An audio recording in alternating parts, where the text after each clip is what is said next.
सहना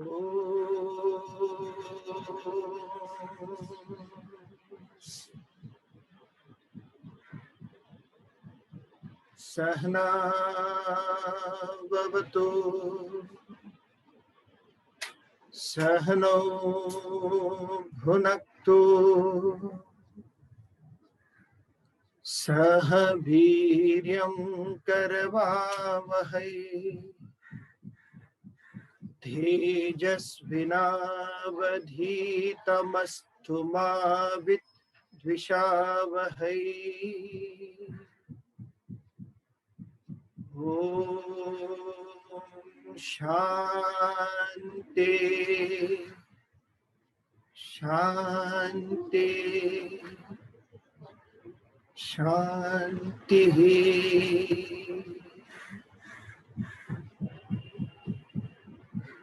Om, may He protect us both. May we both enjoy together. May we both exert together. May our studies become brilliant. May we not become disputatious and hate each other. Om, peace, peace, peace.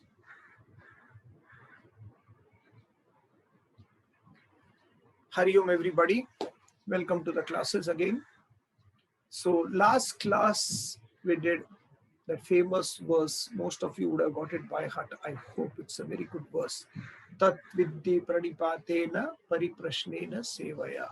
So every student should have these three beautiful qualities of complete surrender to the higher, the supreme being, the supreme reality, constant attitude of inquiry into the nature of the supreme being, what is my original nature, and after inquiry, service towards the supreme, of how I want to use my body, mind and intellect to reach that higher self. So once I have these three qualities, then some wise person, a wise person will give me upadesha, will teach me what is the right way of going about it. Who has understood the essence of life. I keep on repeating this. When we say a wise person who's understood the essence of life, then everybody starts looking out for a so-called realized person. I had a cousin brother of mine, actually. He said that I wanted to ask you some very pertinent questions about spirituality, but I can only ask if you are realized. So this hunt of, a realized person, you'll never be able to find out, because you only know people who are in the sadhana, in the scriptural practices, or you know people who claim to be realized, the living people, or by word of mouth, people who are dead and gone, the saints and sages, other people saying that they are realized. There is no way of finding out who is realized and who's not. It's as silly as saying, I am asleep, all of us are asleep and we are having a beautiful dream. Please, can somebody tell me who's woken up? It's a very simple example, a very pertinent example. Who has woken up? Only when you wake up, you will see the waking world. A dreamer cannot visit the waking world, right? But this, so when we say that person, Tattva Darshinaha, is to whatever level that person has understood life, to whatever level that person has understood the divinity functioning around, and proportionately his or her agitations have reduced in their own lives, then that percentage or proportion of that agitation reduced will commensurate to a state of realization. So then they will explain to you what it is to reach to that state where now the mind is agitated, say 80% of the time, of what is happened to my life, what is happening, and what will happen in my life.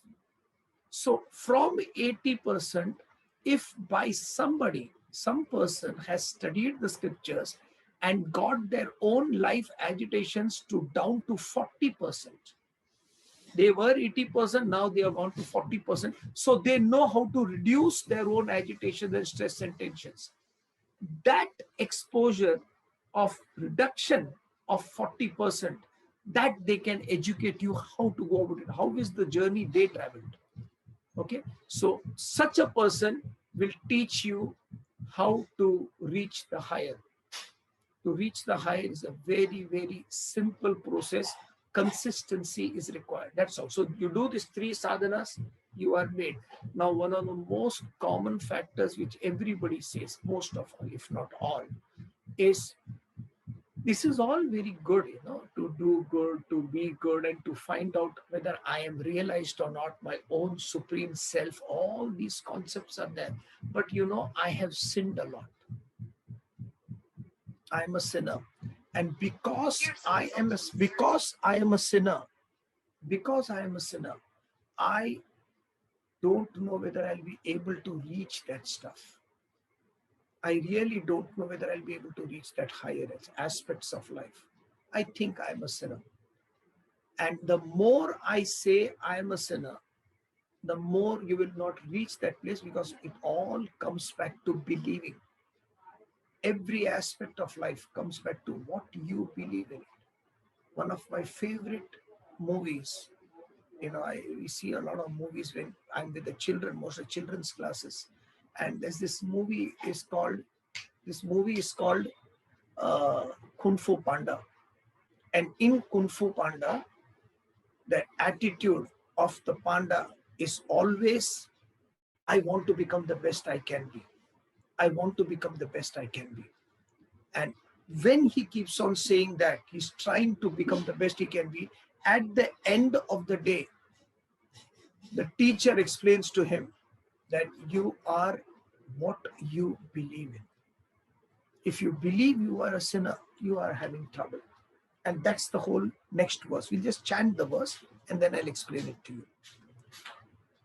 Api chedasi papebhyah sarvebhyah papakrittamah sarvam jnanaplavenaiva vrujinam santarishyasi. This is the Lord Krishna telling us, even if you are the most sinful of all sinners, there are a lot of sinners around, and if in all of them you are the most sinful, you shall verily cross over all papa, all sin, by the raft of knowledge. Do you believe you are a sinner? Do you believe you are a common person and you can't achieve great results in life? Do you believe you are extraordinary? It comes back to what you believe. There's this beautiful story of Shiva and Parvati. This is one of the stories, which gives a message. So whenever anybody tells you a story about Krishna or Rama or Shiva or Parvati or Brahma, consider them as we used to study in the childhood, the Jataka tales, or the Panchatatra, where the sonar deer is going and trying to eat some grass by the riverside. And there is this Magar Chacha, the crocodile, coming. And then the Kawa, Kalia the crow, I still remember the crow's name, Kalia the crow. And he says, be careful, Magar, be careful, Sonar, because that Magar is going to come and kill you. And he's enticing you to come near and near. And immediately the Sonar, the deer, runs away. And the moral of the story is, friend indeed is a friend indeed. Friend indeed is a friend indeed. So the moral of the story is important in any story. So don't go on saying that, okay, Shiva, okay, Parvati, acha, they are sitting on top of Kailas. How are they sitting in that cold? Don't get into logical. This is just an explanation. So Shiva and Parvati were sitting there in his hometown in Kailasa. And Parvati asked him a question that, Everybody, I see this in this Uttarachal area, in the Hariki Paudi and all these places where Ganga river is there. It is said that when you take bath in the Ganges, in the Ganga Mata, Ganga river, all your sins are dissolved. Is it true? So Shiva says, let's try it out.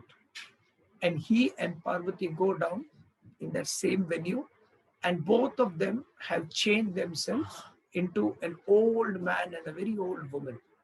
And this both of them, old man has gone inside the river Ganges to take bath, and he is drowning. And there Parvati, as disguised as an old woman, is shouting, help, my husband is getting drowned, help, my husband is getting drowned. And everybody is about to jump. And then that old lady says, only the person who never committed a sin in his life can save him. Please jump, otherwise don't jump. Everybody stands back. And they are waiting. Not a single person of that 1,000, 10,000 people standing outside are jumping in. One youngster, around 20, 21 years, he just removes his shirt and jumps inside and saves the old man. And when he jumps inside, saves the old man, and Parvati asks him after coming out, so you never committed any sin in life? He said, yes, I have committed quite a lot of sins, something wrong. Sometimes I have told lies. But I know and I believe that as soon as I jump into the Ganges, all my sins are dissolved. Then Shiva smilingly looks at Parvati and says, only a person who believes he will be cleansed will be cleansed. It all comes to that. So when we talk about sinning, there is nothing. I have committed a lot of mistakes in my life, a lot of errors, of course. While talking, while dealing with the world, it's natural, but you learn out of it, you grow out of it. So you want to get out of it to a level where a time should come where even by mistake, you should not hurt anybody. Even by mistake. There's this beautiful bhajan in our books, Itni Shakti Hame Dena Data, Man ka Vishwas Kamzor Hona. हम चले नेक रस्ते पे हमसे भूल कर भी कोई भूल होना. Even by error or mistake, it should not happen that I have hurt somebody. To that level of purity we have to reach. So all the sins will go. How will the sins go? Very easy. By this raft of knowledge. In this raft of, olden time, they had a lot of rivers, a lot of boats. So every time it is a raft of knowledge, a boat of knowledge, is representing that. Raft of knowledge, because in that raft, in that river, there can be 10,000 things which are dangerous. But once you are in that raft, once you are in that boat, nothing is going to hurt you. So the knowledge has that kind of a strength. The intellect, your own intellect saturated with higher values of life, has got immense strength, where all the so-called problems of the society does not affect you at all. There's this beautiful shloka in Dhyana Shloka. Dhyana Shlokas are the 9 verses which usually people chant before doing the Bhagavad Gita. Bhishma Drona Tata Jayadra Thajala. Bhishma Drona Tata Jayadra Thajala. Gandharani Lotpala. Shalya Grahavati Krupena Vahani. Karnena Velakula. Ashwathama Vikarna Ghora Makara. Dhuryodhana Vartini. Sotirna Khalu Pandavairanadhi. Kaivartaka Keshava. Beautiful chanting. Why I chanted? It's not just to show off that I know this verse. It's to indicate that it's a story of the whole Mahabharata. And what is the whole Mahabharata? Bhishma, Drona, Tata. Bhishma on one side, Drona on one side. Bhishma, a person who cannot die, who has got Ichha Mrityu, that he will die only when he decides to die. So who wants to die? Nobody wants to die. So when they say Bhishma, Ichha Mrityu doesn't mean he'll get old. In fact, all that is on TV serials and magazines only to show that he is Puratan, he's so old. Basically, he remains young. So no disease, constantly young, no dying of hair or anything. He is as young and vigorous as ever. Bhishma, who cannot die. Drona, who will not die, because he is the teacher. And the knowledge of warfare with the teacher is much more than any of the students, whether it is Arjuna or whoever it is. So these two are the banks of this whole war, Kurukshetra war. Bhishma, Drona, Tata. Tata means shore. Jayadra, Thajala. Jayadrata is the water, the power of the water, which can just crash and take you over. It's a tremendous power of water. So Bhishma, Drona, Tata, Jayadra, Thajala, Gandhara, Nilotpala. Gandhari is a Gandhar Naresh. Gandhar Naresh is Shakuni. He is like a water lily which comes up in water, and when it is there, when it blooms everywhere, it has got roots underneath. It doesn't allow any other organism to grow within it. It's a danger, it's full of poison. So it's a blue water lily. Gandhara Nilotpala.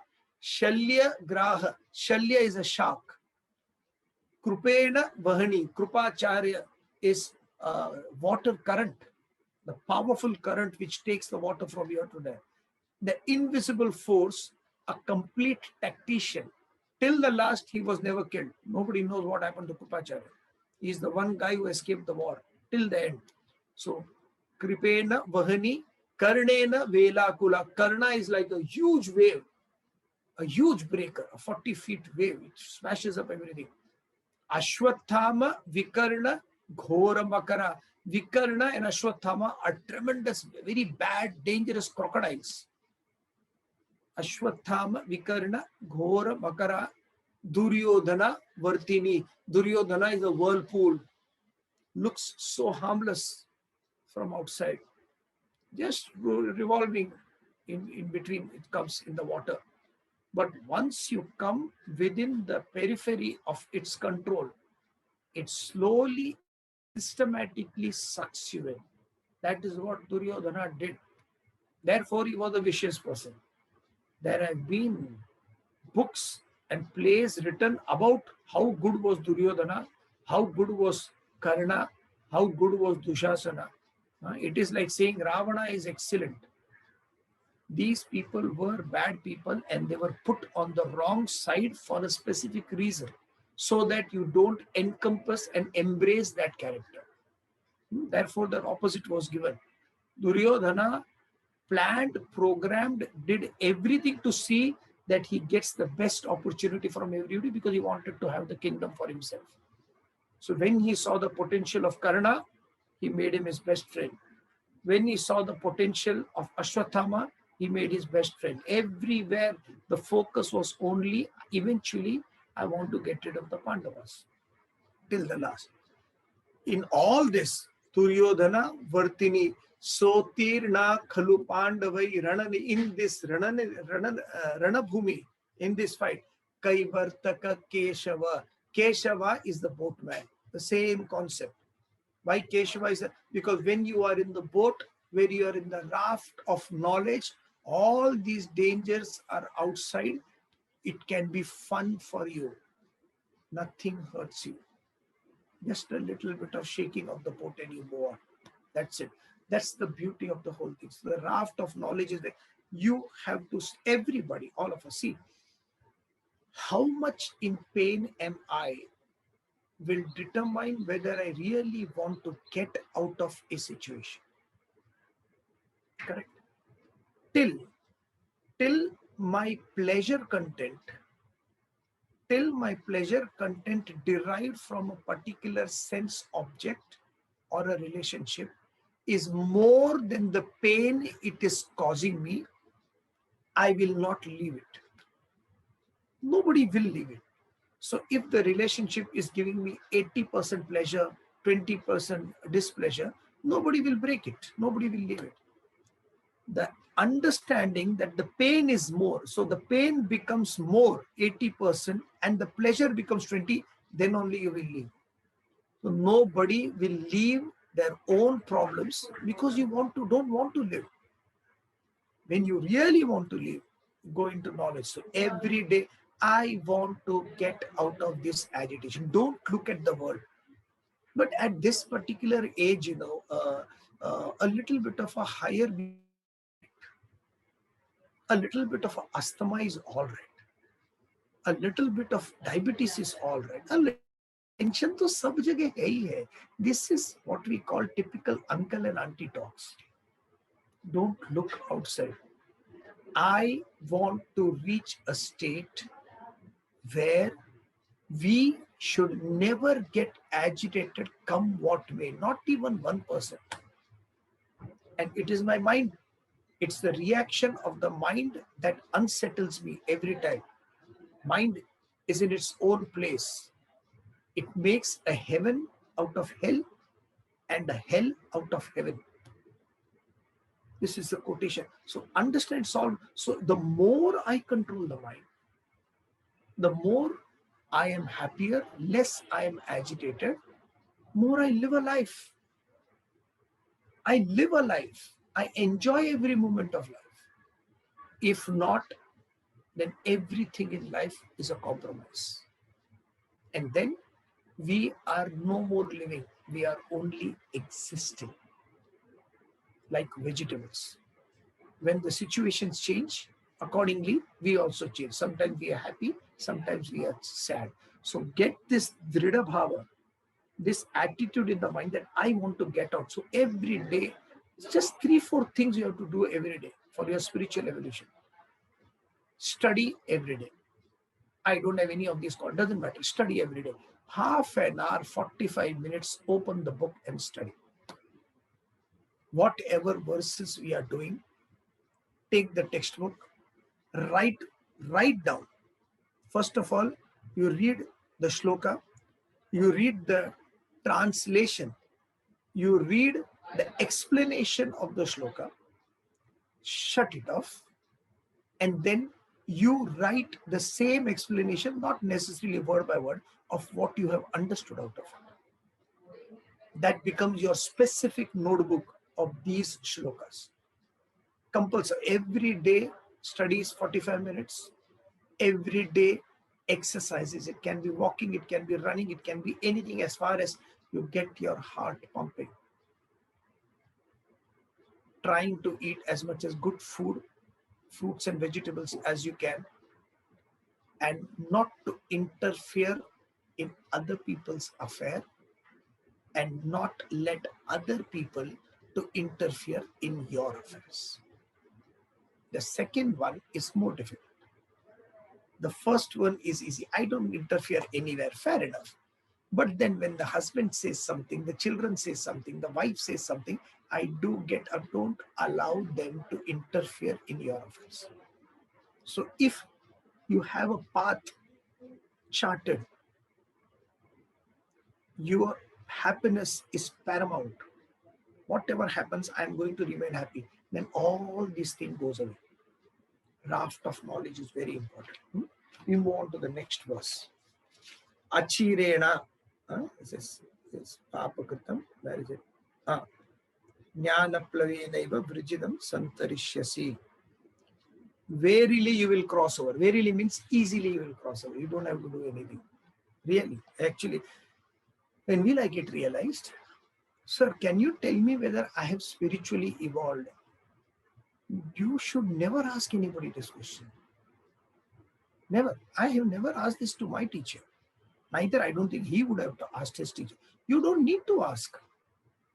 Every time when we meet him, he just asks this one question: are you getting up in the morning and studying? If I say, yes, I am studying every day, getting up in the morning and studying, he doesn't need to ask further how my life is. He knows it's good.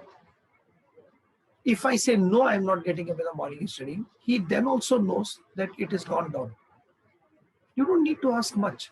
So what time is my evolution? When will I get evolved? When will I not get agitated? One day at a time. Be the best you can be in that particular moment. Okay? It will be achieved easily. Don't worry. Next verse will do. Shraddhavam labhate jnanam tatpara samyatendriyaha jnanam labdhva param shantim achirena digacchati. He who has Shraddha, faith, who is devoted, who has subdued the senses, attains knowledge. So everybody sits and listens. Sorry, did I say listening? Hears the knowledge. There's a difference between hearing and listening. In one of the Hindi classes which I do, they have a video, so they show the video of students also sitting and listening. It is such a pleasure where I see 3-4 people and they're sitting with pen and paper and taking down notes and listening to each and every word without doing anything otherwise. That kind of a concentration. This is listening. Hearing is where the videos are mostly switched off and or the mobile phone is in the hand and you are walking and talking and having a cup of tea or whatever it is, and you're just on the way, aise hi, you are listening. Then it is hearing, it's not listening.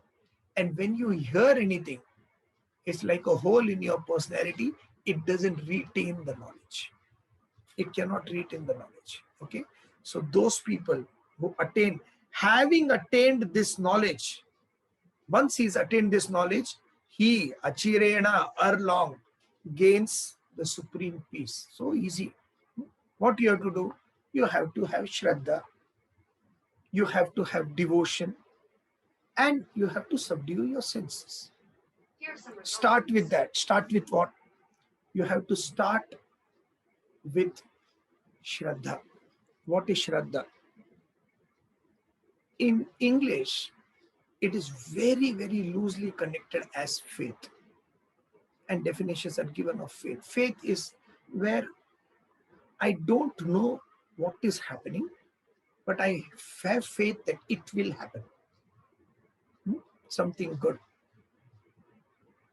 Faith is the bird that feels the light and sings while the dawn is still dark.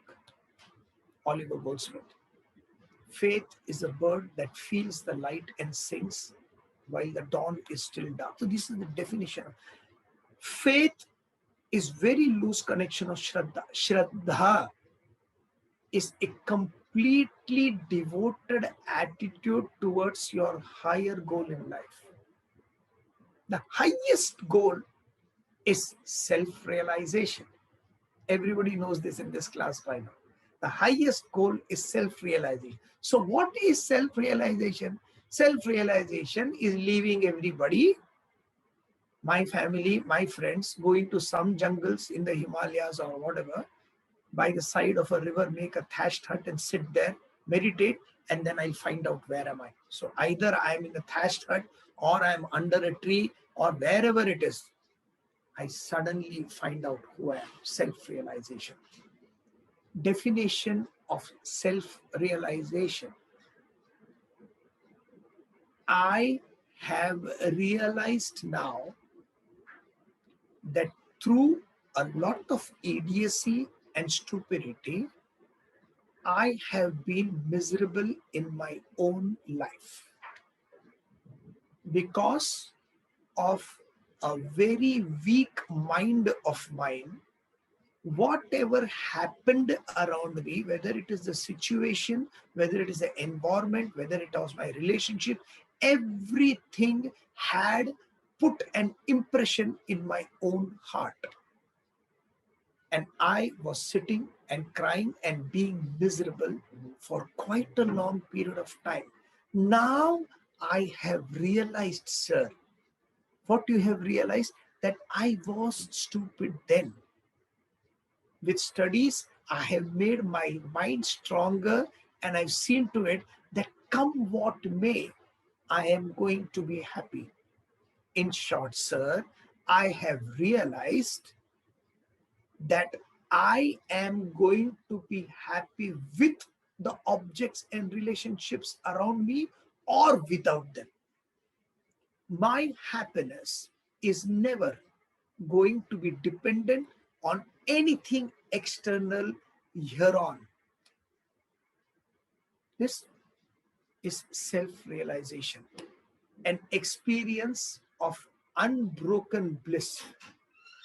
There is no confrontations, there are no agitations. It is just one line, because now it is not dependent on anything external.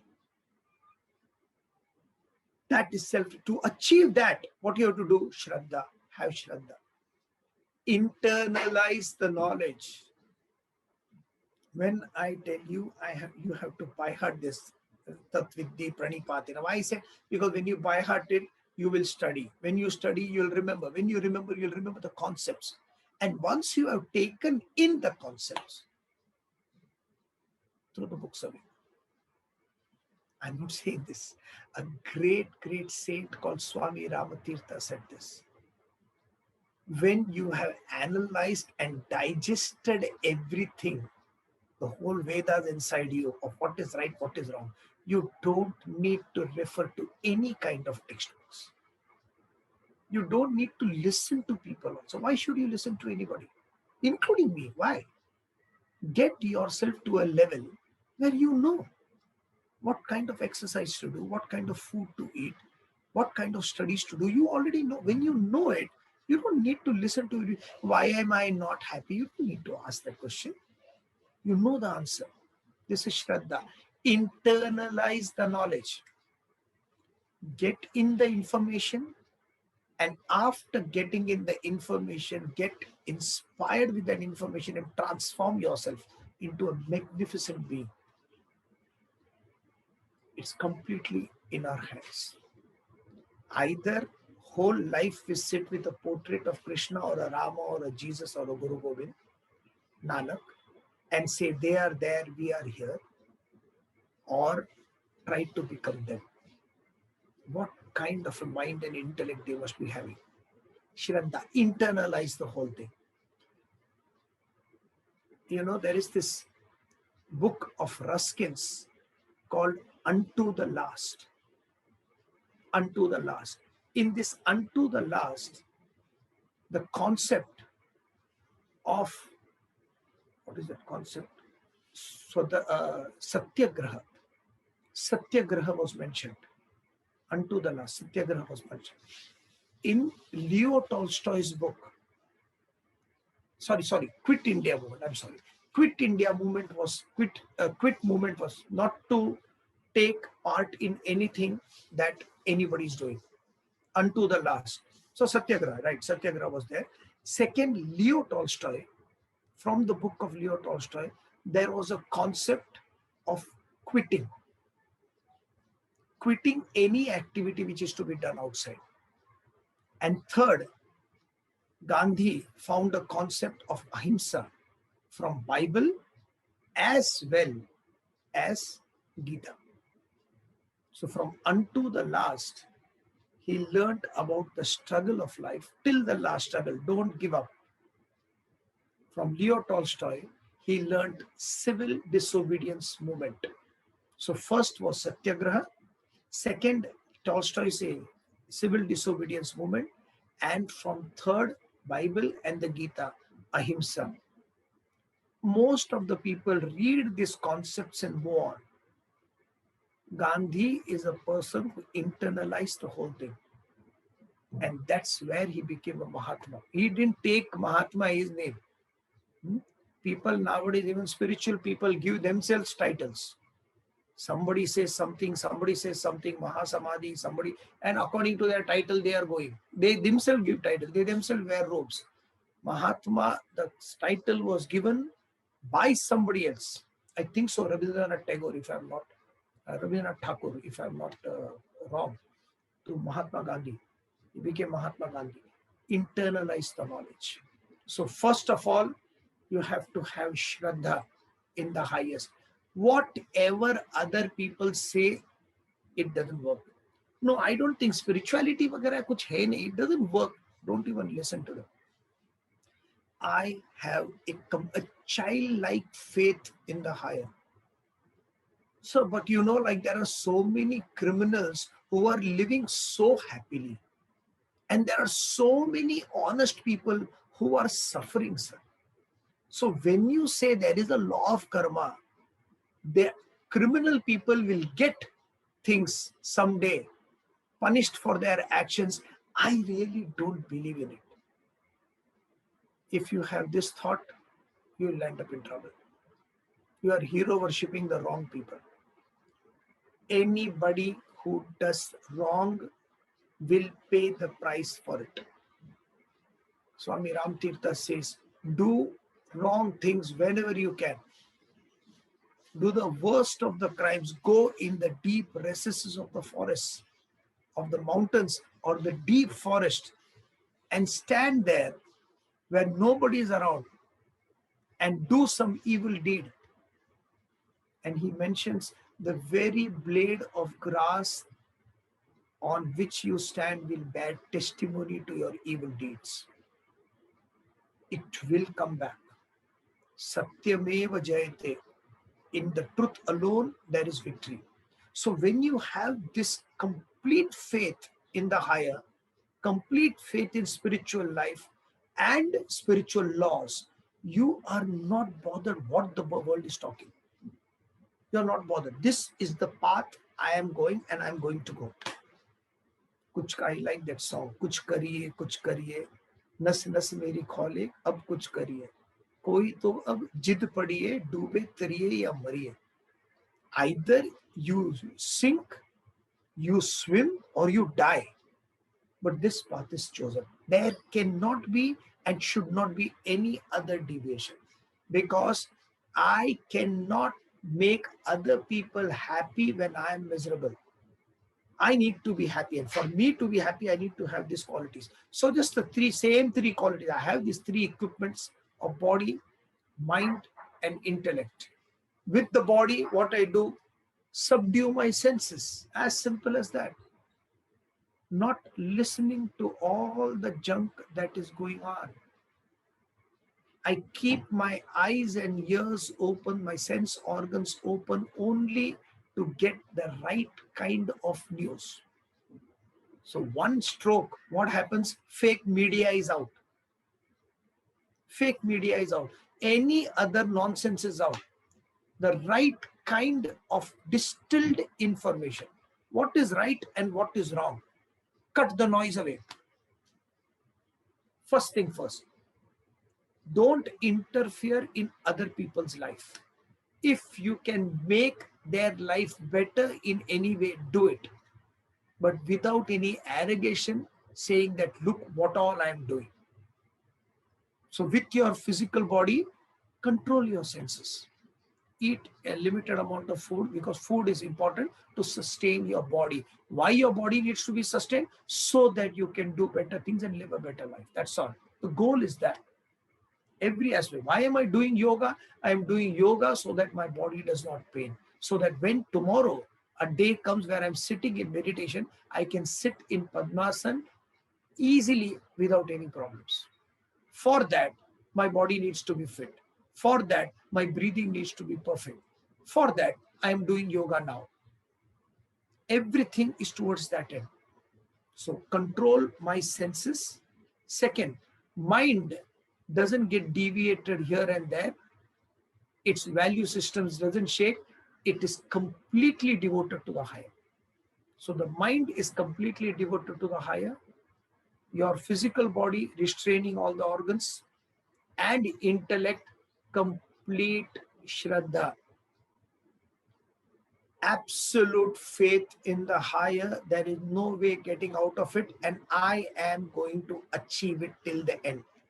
I start this journey, I will end this journey brilliantly. Even in the path, if I die, it doesn't matter.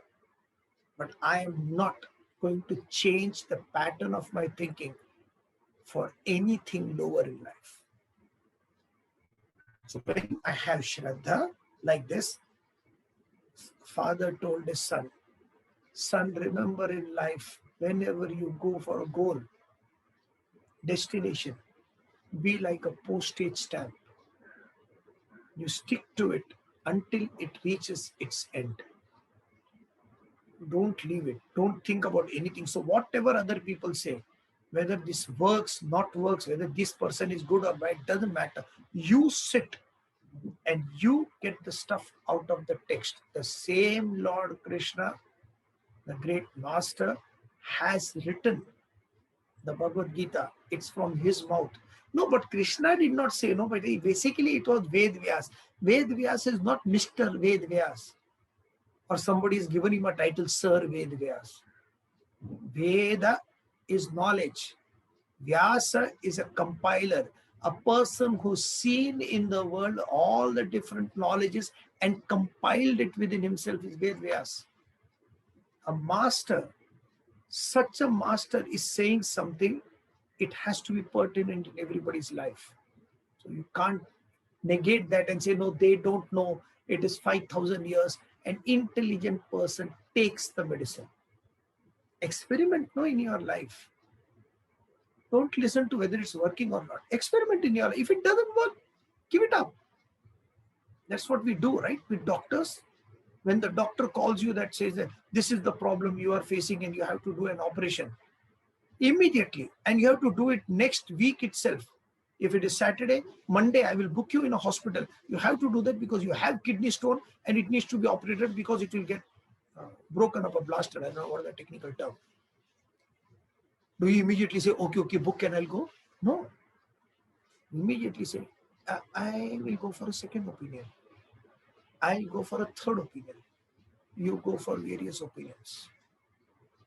Experiment, get informed, experiment, and live the life. If you do all these three things, Shraddha, Bhakti, and controlling of your senses, then it is 100% guarantee that you will reach the higher supreme state. How? Achirena. Easily. It will not take much time. You know why it doesn't take much time? How many of you in this coronavirus time, before the shops were open, found that the days were too long? Or did you find that the days disappeared? 2 years of marriage sometimes looks like it is 25 to 30 years. Time doesn't go. Sometimes you are in such a beautiful relationship that years and years roll out and you feel, oh my God, it was like yesterday. Achirena is when the time is good. Time passes like that. 1.5 year or 1 year of this corona, I don't even know how it went. It just disappeared. Time passes. Why? Because you are doing something and the days are moving on. Fast. Similarly, once you reach the state, how soon you'll reach the supreme state? Easily. Don't worry about it. Every day, do what you are supposed to do, you will reach. Don't look here and there who is reaching and who is not reaching. Because that's an extroverted. Don't even listen to others when say, I have reached. Nobody knows when they say, I have become realized. There are students talking about their teachers who have big missions. The students are saying that, our teacher is realized. What? How can anybody?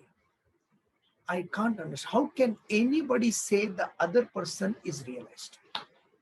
So what we are doing, we are seeing the external paraphernalia of that personality.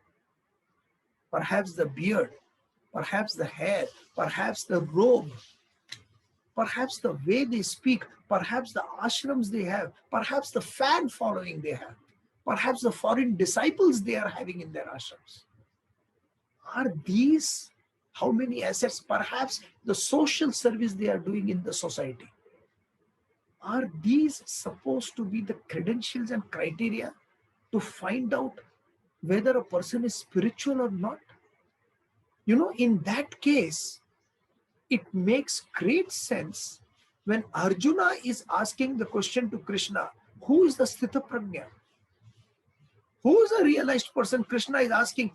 He's asking Krishna, Arjuna in chapter 2. Most of you know because we have covered that verse. Because it's true. Not a single person knows who's a realized person. That man, Krishna, is playing around, having fun with his life. He is mischievous. He kills asuras. As is his everyday affair, he's doing things. Kills asuras means killing his own desires and trying to become a better person. To that person who's considered to be an avatar, Arjuna is asking, who's a realized person? And Krishna gives this definition. The person who's controlled his desires completely and is contented in himself, by himself, completely satisfied.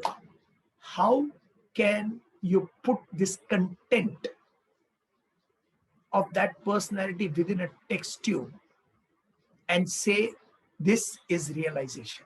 I can't understand. So if you are intelligent enough, you stop looking here and there to say who's realized and who's not. It is only one person's journey. Mine for mine and you for yours. It's only one person. It's not, you can't even carry somebody else with this. Even if you are married with somebody, you're having children, nobody can come with you. This is your one single journey. It's not a three-legged race. And in this journey, you keep on going. Life becomes great. Just focus on what you are going to do every day. Stop listening to junk. Stop eating junk. Stop thinking junk. Fix a higher goal in life. Move towards that and try to make each and every moment count. Each and every moment. I'm telling you seriously, life will be completely blissful. All this is in this knowledge. Provided, do I believe in it? Or is it a textbook which I just keep it in my bookshelf and come the audience comes or somebody comes guest to show them that this is my bookshelf. See how many books I'm reading. Big libraries are not needed. One book. Bhagavad Gita Kinchita Dhita. Bhajagovindam says. Someday we'll take Bhajagovindam also. Bhagavad Gita Kinchita. A little bit of Bhagavad Gita is enough. A little bit, you take the information, you understand it, you have lived your life, you have realized, ho gaya, khatam. You don't have to do anything else. We'll continue next time. Thank you very much. Oh